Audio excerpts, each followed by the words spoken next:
Masayang araw mga Kerens TV. For today's videos, nandito tayo ngayon sa Green Nature. Naalala nyo yung vlog kong isa na pupunta kami doon para mag-swimming, mag-relax, family bonding. Eto na guys. Papakita ko muna yung sa pool, sa parte ng pool nila na mayroong slide. Yan yung yung anak ko. Meron silang dalawa yung klaseng slide nila. Meron pang kids, tsaka meron din namang pang adults. Mas mataas lang yun sa adults kaysa sa kids. Yung sa kids rin, mahaba-haba rin.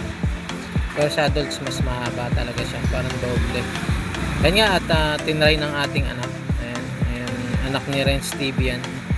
Tatry siya ng slide na pang kids para mapakita sa inyo yung slide ng Green Nature Resort.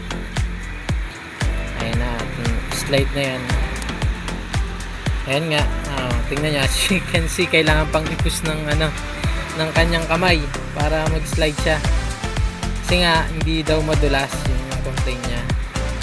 Pero siguro kapag hindi pa masyadong basa yung yung sa slide niya, kaya hindi siya dumidiretso or sa taba talaga ng Ito naman yung slide na pang adults. Ayan, tinry nga rin namin. Ayan, nakikita niyo si Joanne. Slide siya. Ayun. Okay naman yun sa adult. Hindi mo na kailangan i-push ng ng kamay mo. Sa bandang gitna, yan, sa gitna, kailangan mo siyang i-push. Pero pag pababa ka na talaga, pabulusok, hindi mo na kailangan i-push. Talagang mabilis na yung speed niya. Talagang didiretso ka na ng pusa. Ang susunod, yung aking wife, yung slide. Wife ni Kerens TV. Kapit kayo Medyo yan. Medyo big up. Ayan na. Nakita nyo naman. Yan. Diba? Masaya dyan. Masaya sa slide na yan. Pinabalik-balik nga namin yan. Susunod na mag-slide ako. Siyempre, subukan natin. Sinubukan nila subukan din natin. Ayan na, nagsiswimming na siya. Yung pool nga pala, I think 6 feet or 5.5 feet. Malalim talaga siya. Ayan na, tayo. Tanya naman.